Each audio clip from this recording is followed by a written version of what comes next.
Assalamualaikum warahmatullahi wabarakatuh. Salam dan bahagia Bapak dan Ibu yang saya hormati. Baiklah, selanjutnya saya akan menjawab pertanyaan calon guru penggerak pada modul 3.1. Pertanyaan pertama, haruskah kita menerapkan disiplin positif di dalam menegakkan prinsip pengambilan keputusan?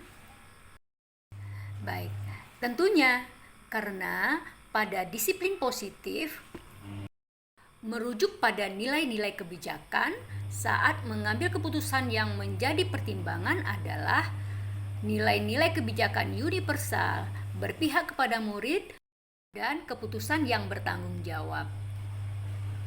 Jika sekolah sudah menerapkan disiplin positif, budaya positif, dapat diambil sebagai acuan pengambilan keputusan di sekolah. Pertanyaan kedua, apakah pengambilan keputusan hanya berdasar pada ketiga prinsip ini? Bolehkah kalau membuat prinsip pengambilan keputusan yang baru? Baik, secara umum ada 3 prinsip pengambilan keputusan, yaitu yang pertama, berpikir berbasis hasil akhir. Nah, yang kedua, berpikir berbasis aturan, dan yang ketiga, berpikir berbasis rasa peduli. Nah, dalam pengambilan sebuah keputusan dapat mengambil atau dapat memberlakukan salah satu prinsip tersebut dengan melihat kasus yang sedang dicarikan solusinya. Pertanyaan ketiga, apakah yang menjadi dasar bahwa 4 paradigma pengambilan keputusan merupakan paradigma yang efektif dalam pengambilan keputusan?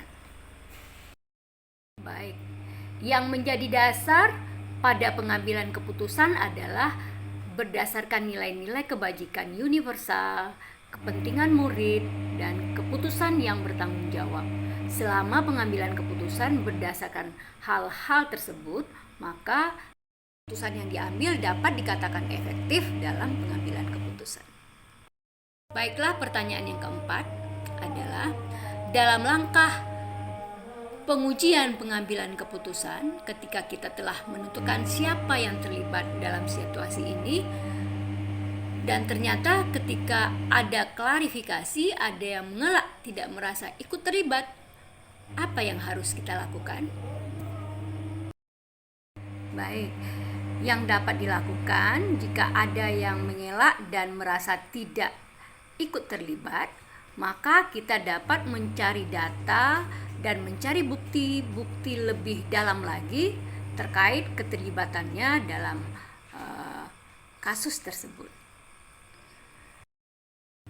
Pertanyaan kelima, bagaimana mengatasi bujukan moral yang notabene sudah terjadi secara sistemik dalam lingkungan kerja kita?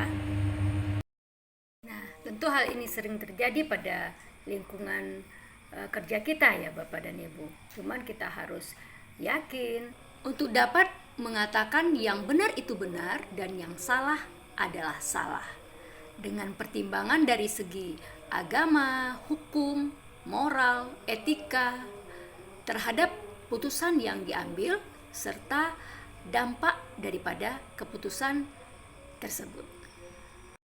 Demikian ya Bapak dan Ibu, jawaban dari beberapa pertanyaan yang diajukan oleh CGP.